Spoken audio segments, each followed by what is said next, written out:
어제도 계셨고 오늘도 계시며 장차 오실 전능하신 하나님 아버지이셔요. 우리가 만물의 창조주요 역사의 주관자이신 주님 앞에 엎드리길 원합니다. 세상은 요동치고 미래는 안개 속에서 가려지듯 하나 주의 보좌는 흔들리지 않고 있습니다. 주의 오른손에는 온 우주의 비밀이 담겨 있습니다. 그 말씀이 들려 있음을 우리는 믿고 있습니다. 일상을 뒤로하고 기도의 자리로 나온 우리 사랑하는 성도 여러분, 이 시간 우리의 영적 눈을 열어서 하늘의 장엄한 광경을 바라봅시다. 우리의 탄식을 찬양으로 바꾸시고 우리의 무지를 진리의 빛으로 밝히시는 성령의 임재 안으로 깊이 들어가기를 원합니다. 우리 다 함께 묵상 기도하시겠습니다.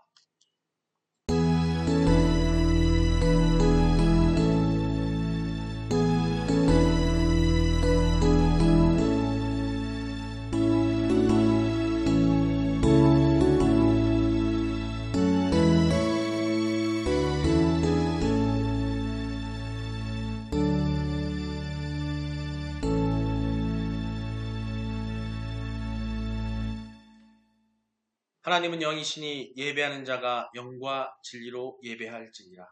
수고하고 무거운 짐진 자들아 다 내게로 오라. 내가 너를 쉬게 하리라. 사랑과 은혜가 풍성하신 하나님 아버지, 찬바람이 물러가고 봄의 기운이 태동하는 이 계절에 저희를 주의 전으로 불러주시니 너무나 감사합니다.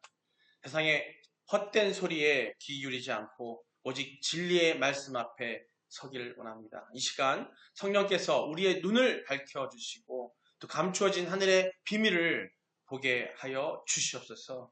우리 주 예수 그리스도의 이름으로 기도드립니다. 아멘. 신앙 고백하시겠습니다.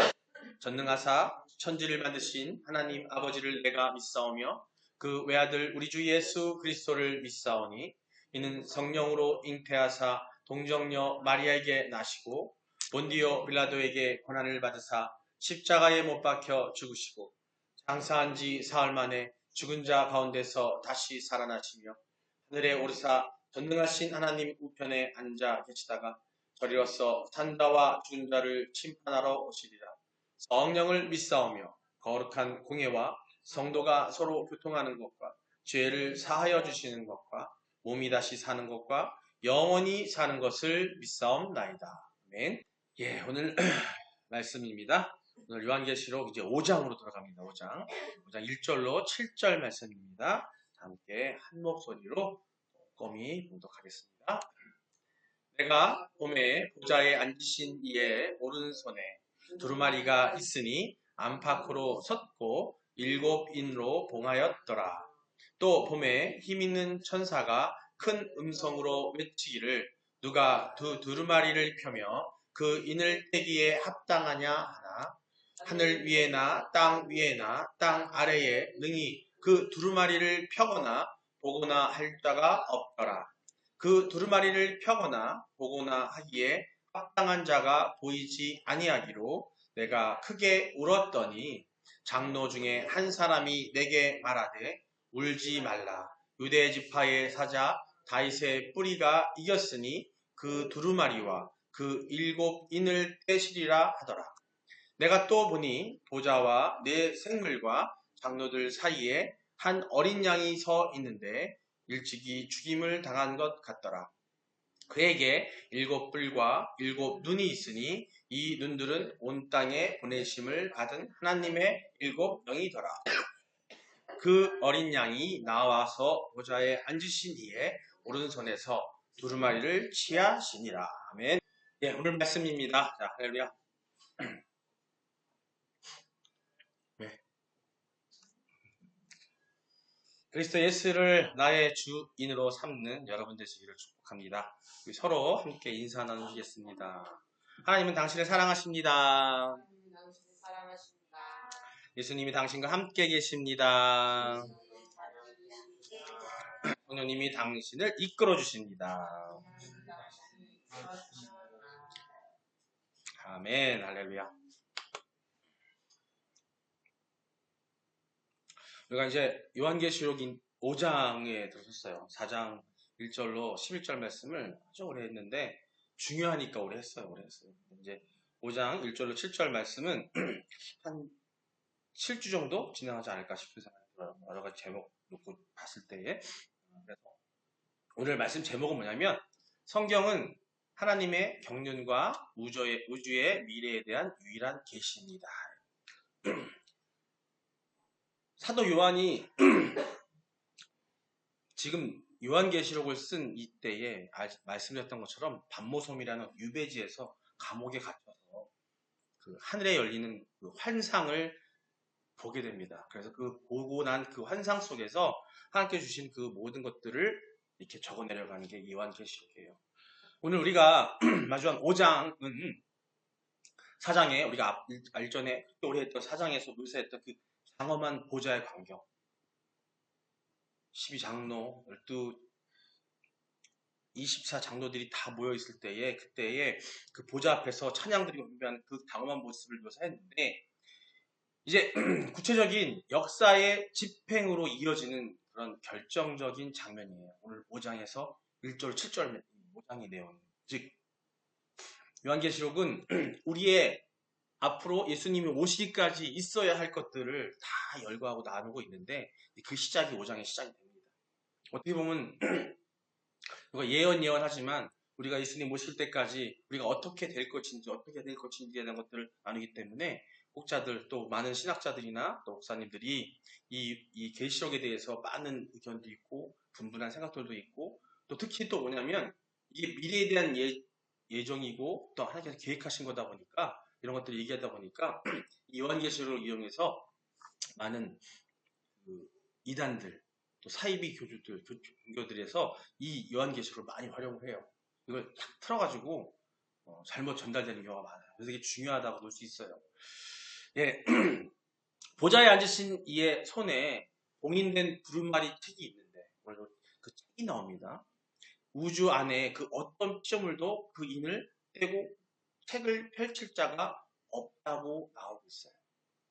즉, 그 책을 펼칠 수 있는 사람은 이 우주 안에 없다고 나옵니다. 이제 단순한 기록물이 아니에요. 인류의 운명과 종말적 심판을 이야기하고 있고 그리고 최종적인 구원에 담긴 하나님의 설계도예요. 그래서 이 거대한 비밀 앞에 자격 있는 자가 보이지 않자 요한은 크게 울었어요. 하지만 그때 죽임당한 어린 양이 등장을 합니다. 그 책에 등장해서 이 책을 취하시고 또 오늘 우리는 이 광경을 통해서 성경이 왜 우주 미래에 대한 유일한 계시인지를 살펴보자 합니다. 이 속에 담긴 하나님의 주권을 또 묵상하기로 합니다.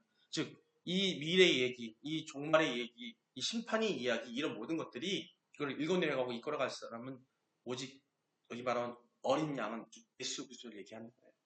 오늘 그 얘기를 하고자 합니다. 앞에서 우리가 앞장에 4장에서 하나님의 보좌에 대한 장엄한 광경을 상세히 기록했던 사도 요한이 이제 방향을 딱 바꿔서 그 보좌에 앉으신 하나님의 손에 들린 두루마리와 이를 받으신 그리스도에게로 방향을 바꾸고 있어요.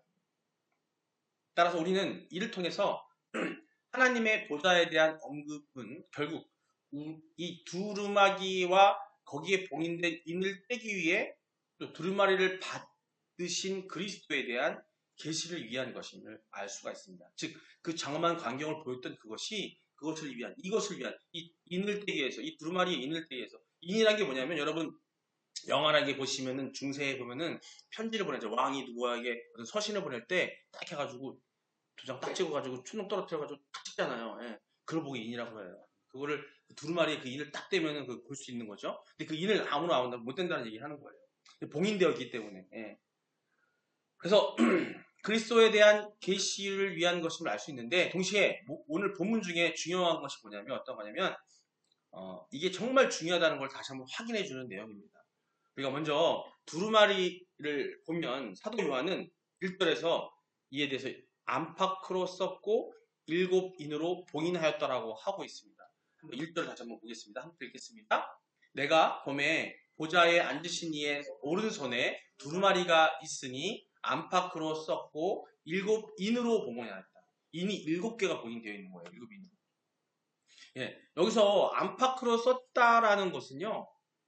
일찍이 하나님께서 선지자 에스겔에게 주었던 안파크로스인 두루마리, 즉 구약에 나온 에스겔 선지자에게 하나님께서 주신 두루마리가 있는데 그것처럼 그 내용이 너무나 충실하다, 하나도 빠짐없이 그리고 완전한 것을 의미한 거예요. 즉 안팎으로 빼고서다. 이 당시에 안팎으로 빼곡하게 써있는 서신이라는 것은 그만큼 중요한 서신이거든요.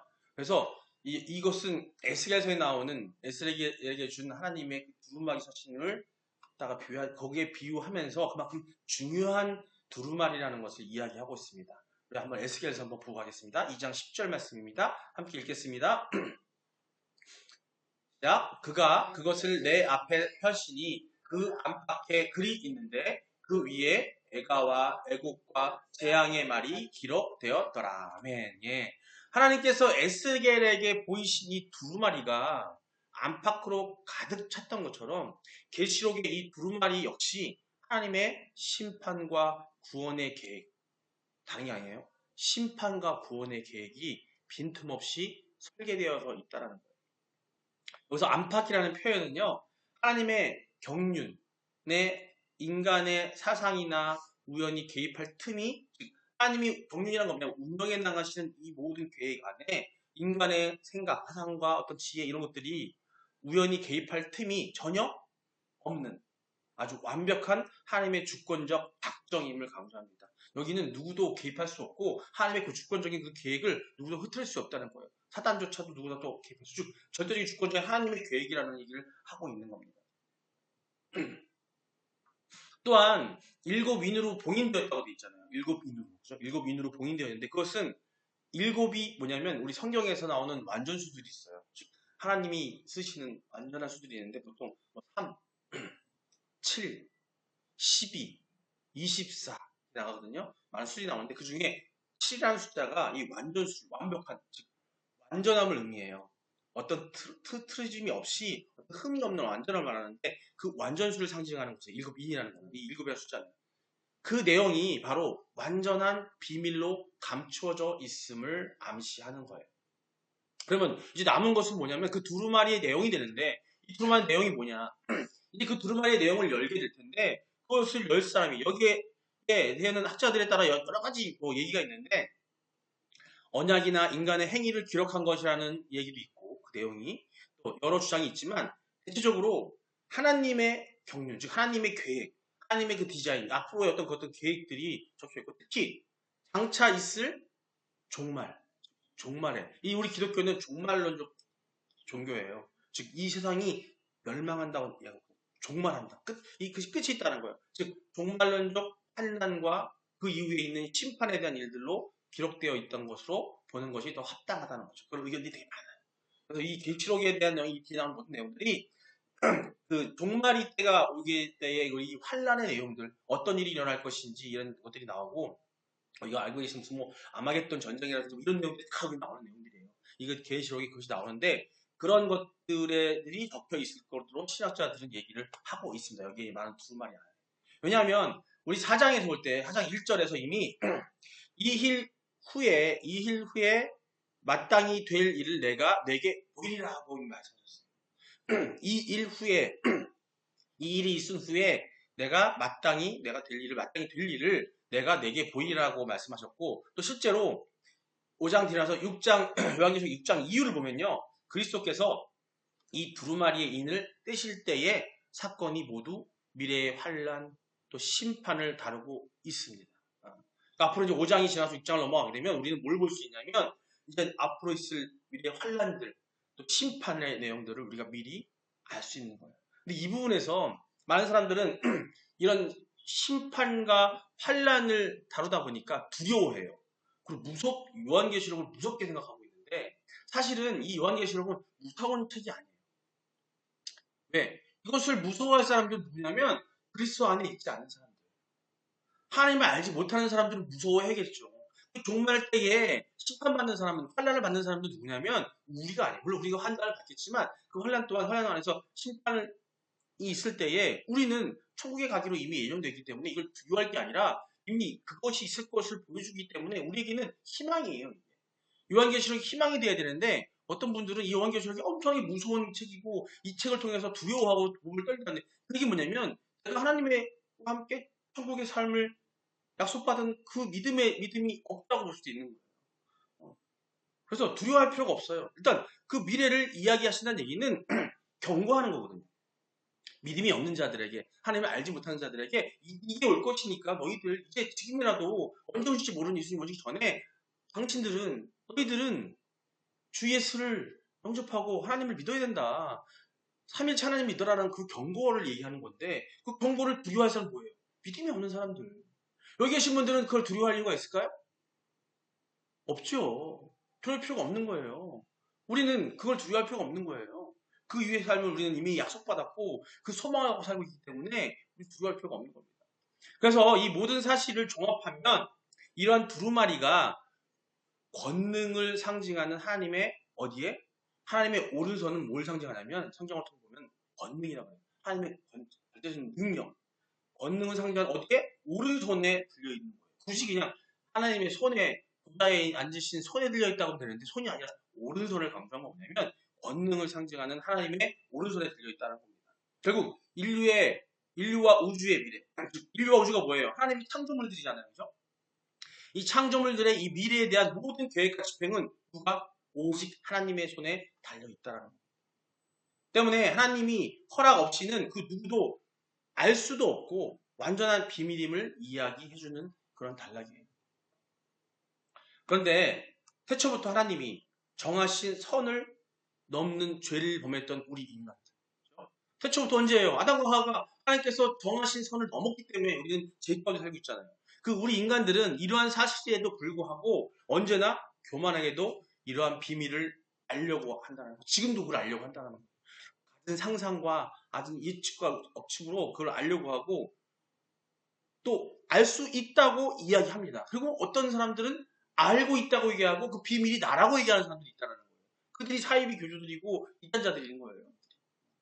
그러니까 지금 이 시대에 예수님 오시기 전까지 내가 그 미래를 알고 있다. 하나님께서 나에게 얘기해 주셨다. 그 신이 나에게 얘기했다. 내가 그 선지자다. 내가 그걸 열 수 있는 사람이다라고 얘기하는 사람이 있다면 그거 뭐예요?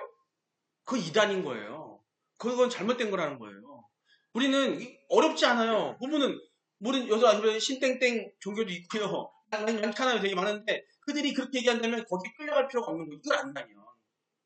제가 굳이 우리 교회에서 수요기를 통해서 신약 강해 설교를 하고 있는데 요한계시록을 먼저 시작한 이유가 뭐냐면 이게 되게 중요하기 때문에 이 사실을 알아야 돼요. 이 사실을 모르니까 이 사실을 잘못 이해하고 있더니 그들이 접근하는 게 뭐냐면 이 요한계시록을 붙잡고서는 접근한다니까요. 근데 이거를 잘못 알게 되면은 거기에 빨려 들어가게 되는 거예요. 그래서 동서고금, 동양이나 서양이나 또 과거나 지금을 막론하고 인류와 우주의 미래를 예언한 책들이 쏟아져 나왔습니다. 대표적인 중국에 보면 주역.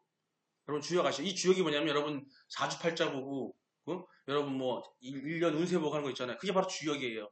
통계학인데 또 우리나라 정감록이라든지 또 혹은 스웨덴 그 보르그라는 과 같은 어떤 그 심령술사였다는 영계의 비밀 이런 책들이 많이 있는데 또 뭐냐면 여러분 잘 알고 계시는 노스트라다무스 예언 아마 들어보신 적 있을 거예요.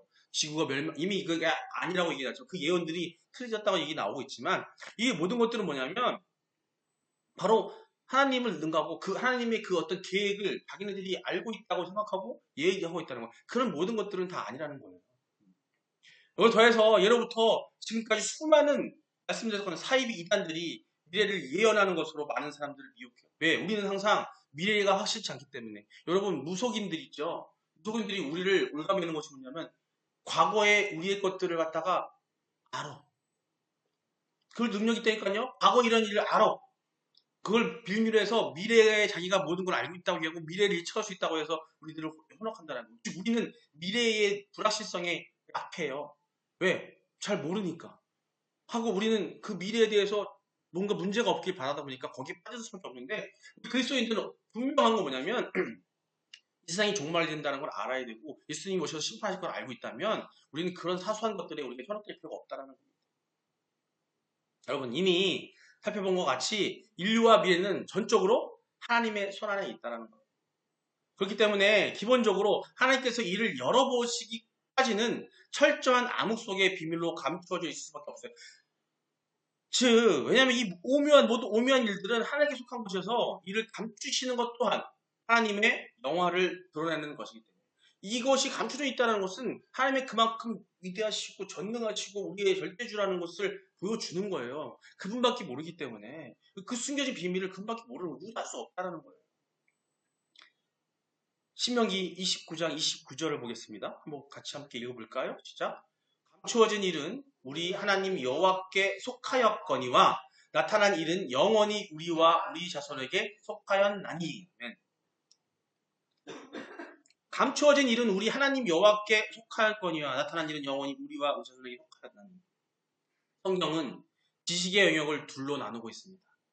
하나님의 절대 주권 속에 숨겨진 비밀과 우리에게 계시로 드러난 말씀이에요. 인간이 하나님의 영역인 감추어진 일을 억지로 풀려고 할 때 미혹, 이단이 발생합니다. 우리는 오직 나타난 일, 말씀에 보여진 일, 하나님께서 우리에게 특별히 보여주신 그 말씀에 나타난 일, 성경 안에서만 참된 이 안식을 얻을 수 있다는 거예요. 미혹과 이단의 발상이 뭐냐면 애초부터 감추어진 비밀, 하나님께서 많이 얘기 안 하시고 저 동산 가운데 있는 선과 악을 알게 하는 그걸 먹지 말아라 하는데 그 비밀인데 그 비밀이 뭐래? 그 굳이 하나님의 비밀인데 거기에 인간이 어떻게 했어요? 사탄의 미혹에 의해서 와서 그걸 따먹잖아요. 그 행위가 지금 우리가 계속 되고 있는 거죠. 그것을 우리가 하지 않고 그 죄를 사함받고 하기 위해서 그리스도가 오신 것처럼 그리스도는 즉 말씀이고 그 말씀이 하나님께서 우리에게 주신 특별한 계시예요. 그 말씀 계시 이외에는 올 계시가 없다고 말씀하십니다. 즉 지금 어떤 선지자가 나오고 내가 선지자요, 내가 하나님의 자녀요, 내가 하나님의 아들이라고 외치는 사람이 있다면 그건 거짓이라는 거예요. 이미 하나님께서는 우리 성경 이 말씀을 특별히 주셔서 우리가 이 세상에서 이 사단의 세계에서 안식하고 평안하려면 어떻게 해? 그 말씀 안에 있어야 된다는 겁니다. 즉 말씀 안에 있는 건 뭐예요? 말씀을 읽고 말씀대로 우리가 적용해서 우리 삶 가운데 적용해서 살 때에 우리 안에는 평안이 있고 안식이 있어요. 여러분도 아마 느끼실 거예요. 말씀대로 내가 하나 살다 볼 때 내가 얼마나 안식이고 편함이 왔는지를 여러분 느낄 수 있을 겁니다. 그걸 느꼈을 때 그게 하나님의 은혜인 거예요. 말씀 하나 더 볼까요? 잠언 25장 2절입니다. 함께 읽겠습니다. 이를 숨기는 것은 하나님의 영화요, 이를 살피는 것은 왕의 영화니라. 아멘. 하나님은 당신의 광대하심을 보여주기 위해 비밀을 주시지만 왕 같은 제사장인 성도들이 말씀을 탐구하여 그 뜻을 깨달아 갈 때 하나님은 영광을 받으십니다. 즉 미래는 점술로 맞이하는 것이 아니라 말씀을 살핌으로 깨닫는 영역이라는 거예요. 우리가 점쳐서 미래를 예측하는 게 아니라 우리는 말씀대로 살아가면 앞으로 하나님께서 계획하신 그 안에 우리는 그 하나님이 우리를 위해서 온전한 미래를 계획하셨는데 그 미래 안에 우리는 온전하게 하려면 하나님 주신 말씀에 점철돼서 살아갈 때에 그 미래가 밝다라는 거예요. 우리가 자꾸 점치지 말고 미래를 예측하지 말고 그 때문에 우려하지 말고 걱정하지 말고 지금 이 순간 현재 하나님의 말씀을 붙잡고 이 하루를 살아나갈 때에 내일은 다음으로 이 뒤는 하나님의 계획대로 살아갈 수 있다는 겁니다. 그 원리를 말씀하고 계시는 거예요. 그렇다고 해서 물론 우리가 미래의 일을 전혀 알 수 없다는 건 또 그런 의미는 또 아니에요. 왜냐하면 하나님은 그 뜻과 비밀을 당신의 종들에게 미리 보이시지 아니하시고는 결코 행하시지 않는 분이기 때문에 하나님께서는 말씀을 통해서 또 하나님은 그 말씀을 통해서 우리에게 미리미리 보여주시고 항상 우리에게 알려주시고 행하신다는 겁니다. 오늘 요한계시록에 나오는 이 나중에 나올 6장 이후에 나올 모든 내용들이 하나님께서 계획하신 것들이기 때문에 그걸 보여주시기 위해서 요한을 통해서 그걸 보여주신 거예요. 아모스 3장 7절입니다. 읽겠습니다. 주 여호와께서는 자기의 비밀을 그 종 선지자들에게 보이지 아니하시고는 결코 행하심이 없으시리라. 아멘. 이 말씀은요, 하나님이 그 신실하심을 보증하고 있는 거예요. 하나님이 얼마나 신실하신 거냐면은 우리에게 그냥 부지불 시간에 갑자기 나타나셔가지고 막 우리를 막 미래를 결정하는 게 아니라 우리에게 먼저 예고하시고 우리에게 먼저 알려주신다는 거예요. 즉 하나님은 독재자가 아니라는 겁니다. 독재자는 뭐예요? 우리가 생각지도 못하는 곳으로 끌어가고 자기 마음대로 막 휘두르는 거잖아요. 하나님 그게 아니세요. 역사의 큰 구비마다 반드시 당신의 백성들에게 경고하시고 소망을 주셨다는 겁니다. 다만 그 통로가 오직 하나님의 종, 즉 선지자와 사도이며 또 그 결과물이 바로 성경이라는 겁니다. 우리가 신학을 공부하다 보면은 이 성경이라는 거예요. 성경론이라는 걸 공부하다 보면은 이 성경이 쓰여진 것들은 하나님께서 선지자, 구약은 선지자를 통해서 또 신약은 이 사도들을 통해서 하나님이 약속하시고 주신 그 사도들을 통해서 이 성경이 쓰여졌어요. 이게 바로 하나님의 영감이 들어가 있는 말씀이라는 거예요. 여느 책과는 다르다는 겁니다. 이 성경이 되게 중요한 건데 그 성경이 이미 우리에게 우리의 미래와 우리 앞을 이미 얘기해 주는 말씀이기 때문에 우리 그걸 붙잡고 살아야 되는 거예요. 즉 우리 하나님은 함정 수사하시듯이 회초리를 감추고 있다가 불시에 때리는 그런 분이 아니시라는 겁니다. 경고하심으로써 인간들에게 피할 길을 알려주시는 분이라는 거예요. 그래야 하나님께서는 심판 전에 미리 모든 미래의 일을 알려주시고 구원의 진리의 그 계시해 주셨는데 그것이 바로 선지자와 그리스도를 통해서 말씀하신 성경, 이 말씀인 겁니다. 히브리서 1장 1절 2절 한번 보겠습니다. 함께 읽겠습니다. 옛적에 선지자들을 통하여 여러 부분과 여러 모양으로 말씀하신 하나님이 이 모든 날 마지막에는 아들을 통하여 우리에게 말씀하셨으니 아멘. 누굴 통해 마지막에? 아들을 통하여. 과거에는 환상, 꿈, 선지자를 통해서 구약시대에는요. 과거에는 예수님 오시기 전에는요. 환상과 꿈과 선지자를 통해서 어떤 점진적으로 조금씩 우리에게 보여주셨지만 그렇게 보여준 하나님의 계획이었지만 이제는 어떻게 해요? 아들, 그 독생자 예수 그리스도를 통해서 최종적으로 완전하게 완성됐다는 거예요. 예수님이 말씀하십니다. 내가 율법을 폐하러 온 것이 아니라 어떻게 하라고요? 완성하러 왔다고. 율법이 나쁜 게 아니라 구약에 만들어서 하나님이 주셨던 그 모든 율법들을 갖다가 하나님의 그 말씀, 성경 말씀을 갖다가 그거를 폐하고 새로 만든 게 아니라 그것을 완성시키려 왔는데 그 완성자가 누구냐? 바로 예수 그리스도라는 겁니다. 최종적이고 완전하게 완성하는 그 사람 누구? 예수 그리스도라는 겁니다. 그리스도가 곧 계시의 어디에? 정점인 거예요. 즉 말씀의 정점인 겁니다. 즉 그래서 성경 이퀄 예수 그리스도인 거예요. 물론 하나님이시고요. 그리스도를 증언하는 성경 외에는 다른 미래에 계시는 필요치가 않다는 겁니다. 때문에 이미 역사가 증명하듯이 하나님이 계신 성경의 모든 말씀은 1.1획도 어긋남이 없이 이루어지는 반면에 인간의 모든 예언은 하나도 적중되지 못하는 것은 결코 이상한 게 아니에요. 아까 뭐 노스트라다무스도 얘기했고 많은 예언서도 얘기했고 뭐 정감록은 우리나라 대표적인 예언서예요. 그죠? 주역은 중국의 명량에 나오는 그 예언서예요. 근데 그 예언서들이 지금 다 적중하면 다 들어맞지가 않아요. 하지만 성경의 말씀은요 1.1도 틀린 게 없어요. 틀려진 게 없다는 거예요. 그것이 하나씩 다 이루어져 가고 있기 때문에 요한계시록과 마태복음이나 많은 여러 계시록 그 속에 나오는 계시에 나오는 것들, 말씀에 나오는 것들은 지금 하나씩 다 이루어져 가고 있고 그대로 되어 간다는 겁니다. 우린 아까 말씀드렸죠. 우리는 그걸 알기 때문에 알고 있기 때문에 그 믿음이 있기 때문에 우리는 어떻게 평안할 수 있는 거예요. 아무리 환란이 올 거고 미래 환란이 온다 할지라도 그 환란 가운데 우리를 하나님께서 어떻게 해요? 피하게 하실 것이고 이 종말의 때에 모든 것이 다 없어지지만 이 우주 만물이 다 사라져 버리지만 우리는 어떻게 돼요? 하나님과 함께 그 보여준 4장에서 보여줬던 그 환상의 그 보좌 앞에 우리는 그 앞에서 하나님을 찬양 경배하는 그런 날이 온다는 걸 보여주는 겁니다. 뭐 또 이상한 일이 아니에요. 예, 결론을 맺겠습니다. 오늘 우리는 하늘 보좌의 두루마리가 오직 어린 양 예수 그리스도에 의해서만 열리게 됨을 확인했어요. 본론의 내용을 요약하자면 첫 번째 뭐냐면 하나님의 계획은 안팎으로 기록된 만큼 완전하다는 겁니다. 둘째, 그 비밀은 오직 하나님께 속해 있다는 겁니다. 어느 누구에 대해 속해 있는 게 아니기 때문에 우리는 거기에서 이걸 놓고 우리는 흔들리면 안 돼요. 어떤 유혹에도 흔들리면 안 돼요. 셋째, 하나님께서 성경이라는 유일한 통로를 통해서 우리에게 미래를 알려주신 겁니다. 말씀 몇 절 보면서 마무리해 갑니다. 이사야서 42장 9절 말씀입니다. 자, 함께 읽겠습니다. 보라, 전에 예언한 일이 이미 이루어졌느니라. 이제 내가 새 일을 알리노라. 그 일이 시작되기 전이라도 너희에게 이르노라. 아멘. 이사야서 42장 9절에 말씀하신 것처럼 오늘 이 말씀처럼 하나님은 새 일이 시작되기 전에 우리에게 이르시는 것입니다. 우리가 예전에 예언한 일이 이미 이루어졌느니라. 구약에 하나님께서 예언하셨던 모든 말씀은요. 지금 이 시대에 이 신약 우리가 살고 있는 이 시대가 바로 신약 시대예요. 예수님이 오신 이 시대에 다 이루어졌어요. 그 성경에 있는 말 하나하나 어떤 거 하나 이루어지지 않은 것이 없습니다. 그 약속이 이루어진 것처럼 이루어졌느니라. 내가 새 일을 알리노라. 그 일이 시작되기 전에라도 너희가 이르라. 그럼 이사야에서 나오는 이사야 선지자도 얘기한 건데 우리는 항상 새 일이 시작되기 전에 우리에게 하나님께서 우리에게 알려주신다는 거예요. 알려주신다는 거예요.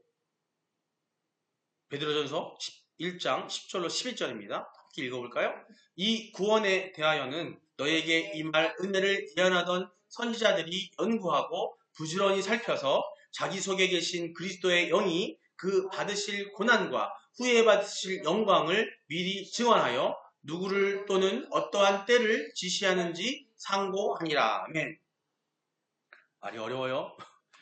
베드로전서 1장 10절 11절 이 내용 뭐냐면 선지자들이 연구하고 상고가 뭐냐면 상고란 건 뭐냐면 깊이 연구하고 고민하고 하던 그 구원의 영광이 이제 어떻게 우리에게 뭘로 주셨다고요?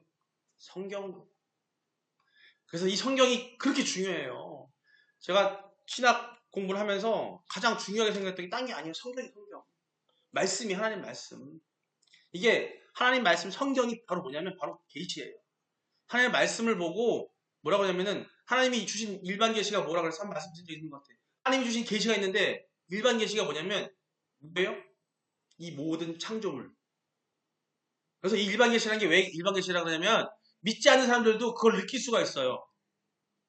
공기, 바람, 물, 산들 이 모든 것들은 하나님을 믿지 않는 사람이 할지라도 이건 어떤 신이 누군가에 의해서 만들었다는 걸 다 알고 있는 거예요. 그리고 우리는 그걸 통해서 우리 살아가고 있는 거예요. 우리가 아무리 과학이 발달하고 이 컴퓨터를 만들어 보는 할지라도 이 모든 것들은 그 하나님이 만들어 놓은 기반으로 만들어졌기 때문에 그 모든 것들이 바로 하나님이 주신 우리에게 주신 일반적인 계시예요. 그게 하나님 우리 계시는 뭐냐면 하나님이 당신을 우리에게 나타내 보여주시는 걸 보고 계시라고 합니다. 그 일반 계시예요. 근데 하나님께서 특별히 죄를 짓고 쫓겨난 우리 죄인들에게 당신이 영원한 생명을 주고 영원한 구원을 주기 위해서 주신 것이 있는데 그것이 바로 그 계시가 바로 특별 계시라는 거예요. 근데 그 특별 계시가 뭐라고요? 바로 성경이에요, 성경. 그러니까 이 성경은요, 여러분이 읽고 있는 소설책이나 여러분이 좋아하는 여러 가지 뭐 우리 아이들이 좋아하는 만화, 뭐 웹툰 이게 아니에요. 우리 교회에 작가님도 계시지만은 그 소설 이게 아니라는 거예요. 이 성경은요, 그냥 책이 아니에요. 하나님의 영으로 글자 하나하나에 하나님의 영감이 서려 있습니다. 그걸 보고 어려운 말을 뭐라 하면은 축자 영감설이라고 해요. 축자 영감설. 글자 하나하나에 쌓였다. 뭐가? 영감. 하나님의 영감이 서려 있다라는 거예요. 그때 우리가 아무리 무지개이고 모르는 사람이 할지라도 하나님 말씀을 읽을 때에 우리에게 뭐가 있는 그 영이 우리에게 온다라는 겁니다. 그래서 하나님 믿고 그 믿음 있는 자들은 그 글을 읽고 이해할 수 있고 깨닫게 되는 거예요.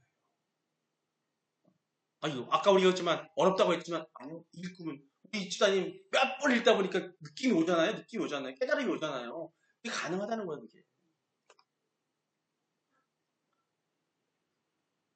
사랑하는 성도 여러분, 이제 우리는 세상의 흉흉한 소문 또 인간의 거짓된 예언에 우리의 귀를, 우리의 마음을 대어줘서는 안 됩니다. 오직 성경만이 우리의 미래를 비추는 유일한 등불임을 믿으시기 바랍니다. 이 말씀을 날마다 정성껏 상고 읽고 고민하고 생각하는 거 이거는요 고통이 아니에요. 그걸 읽으면서 내가 다른 걸 바라기 때문에 고통이 오는 거예요. 그냥 하나님 감사해요. 이 말씀 사모해요라고 하면 기쁜 마음으로 읽을 수 있어요. 들을 수 있고 상고할 수 있습니다. 그래서 다가올 미래의 두려움이 아니라 아까 제가 말씀드렸잖아요. 소망으로 준비하시기 바랍니다. 말씀을 통해서 우리는 소망을 확인해야 되는 거예요. 기름 준비한 슬기로운 처녀들 열처녀의 뷰 말태복음이 나오는데 복음서에 나옵니다. 예수님이 오실 그날을 비유에 나오는데 기다리기 위해서 열처녀가 나와서 기름 등불을 들고서 예수님 오실 날을 신랑 대신 예수님 오실 날 기다리는 겁니다. 그 중에 다섯 처녀는 기름을 모자랄까봐 기름을 더 준비를 하고 있는데 다섯 처녀는 그걸 안 해요. 그래가지고 예수님 오시는 그때에 그 다섯 처녀 먹기 받지 못합니다. 우리가 그 기름을 준비해야 되는 거예요. 그 기름이 뭐라고요? 그 말씀이에요. 말씀 안에 젖어 사는 거. 말씀의 그 기름 덩어리, 기름 안에 우리가 푹 담겨 살아야 되는 거예요. 기록된 말씀을 붙들고 어린 양의 뒤를 따르는, 그 예수 그리스도의 뒤를 따르는 지혜로운 성도들 되시기를 우리 주 그리스도의 이름으로 간절히 축원합니다. 예, 우리 이 시간 기도하기 원합니다. 우리 말씀 듣는 내용 듣고 기도하기 원하는데요. 오늘 찬양했던 전능하신 나의 주 하나님을 찬양을 배경으로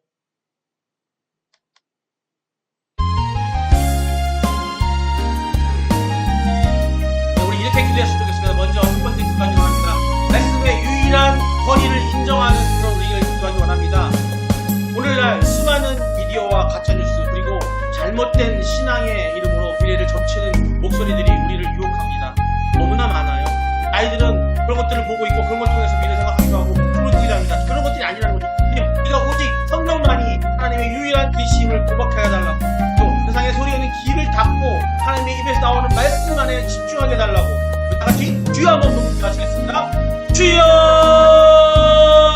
아버지 주님이시여, 우리 마음이 교만하여 하나님의 영역을 침범하지 않게 하여 주시옵소서. 우리 교만을 내리게 하시고 우리 교만을 처리게 하시고 내 의를 버리게 하시고 오직 하나님의 말씀을 따라갈 수 있는 그런 우리의 겸손함을 갖게 하여 주시옵소서.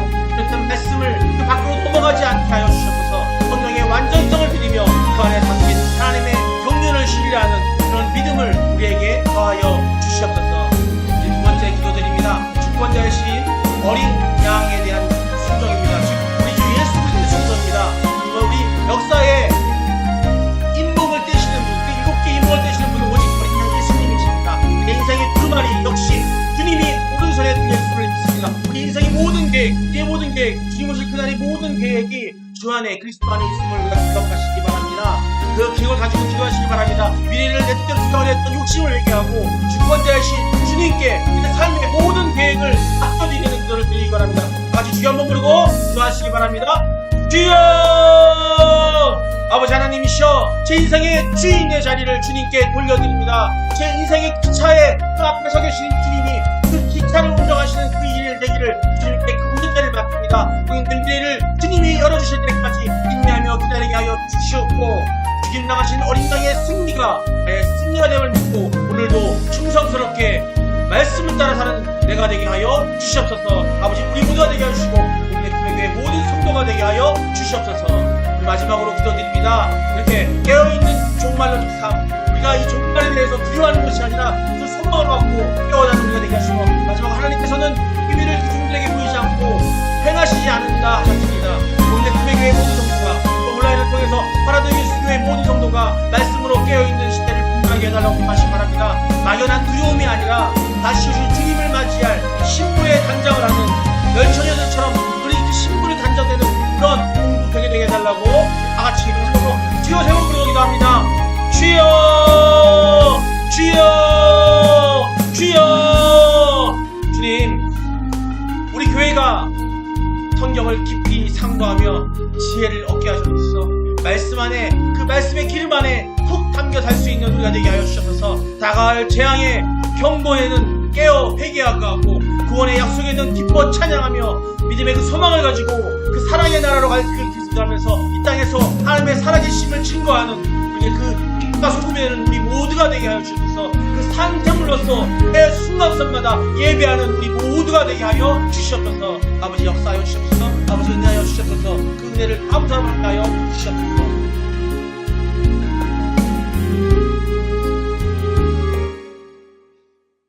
역사의 시작과 끝이 되시며 우주의 모든 경영을 그 오른손에 쥐고 계신 전능하신 하나님 아버지시여, 오늘 우리는 요한계시록의 환상을 통해 인류의 모든 비밀이 담긴 두루마리를 취하신 우리 어린 양 예수 그리스도를 바라보았습니다.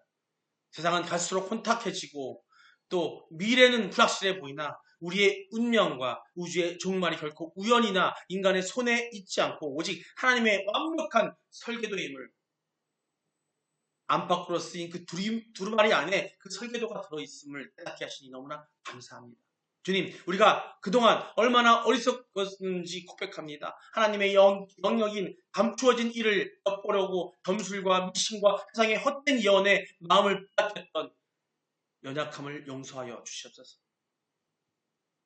울지 말라 유라하셨던 장로의 음성처럼 우리 역시 인생의 막막함을 앞에 울고 있을 때에 승리하신 유대 지파의 사자 우리 주 예수 그리스도를 바라보게 하여 주시옵소서. 우리가 오직 예수님만 바라보는 우리가 되게 하여 주시옵고 우리에게 허락하신 이 성경의 말씀이 우리 인생의 유일한 나침반이 되게 하시고 미래를 비춰주는 그 등불이 되게 하여 주시옵소서. 세상의 훌륭한 소식이 흔들리지 않는 강건한 믿음을 허락하여 주시옵소서. 날마다 말씀을 듣고 기도하고 또 깨닫고 하나님의 뜻을 발견하는 지혜로운 왕의 영화를 우리 왕의 영화를 누리게 하여 주시옵소서. 저 주님을 기대하며 또 오늘을 정결하게 살아내는 신부의 영성을 더하여 주시옵소서. 특별히 우리 봄내 꿈의 교회 또 온라인을 통해 들어오는 우리 파라다이스의 모든 성도들이 위해서 기도합니다. 이 제단이 진리의 보루가 되게 하시고 이곳에 모인 성도들이 세상에 거짓 계시를 불면하며 오직 기록된 말씀 위에 든든하게 서게 하여 주시옵소서. 이 세상으로 나아가는 발걸음마다 인자이신 그리스도의 권세가 통행하여 주실 줄 믿사옵니다. 우리의 모든 인복을 되시고 영원한 소망이 되시는 우리 주 예수 그리스도의 이름으로 간절히 기도드립니다. 아멘. 네, 주님 가르쳐주신 기도로 예배를 마치겠습니다. 하늘에 계신 우리 아버지여 이름이 거룩히 여김을 받으시오며 나라의 마옵시며 뜻이 하늘에서 이룬 것 같이 땅에서도 이루어지이다. 오늘날 우리에게 일용할 양식을 주시옵고 우리가 우리에게 지진 자를 사하여 준 것 같이 우리의 죄를 사하여 주시옵고 우리를 시험에 들게 하지 마시옵고 다만 악에서 구하시옵소서. 나라와 권세와 영광이 아버지께 영원히 있사옵나이다. 아멘.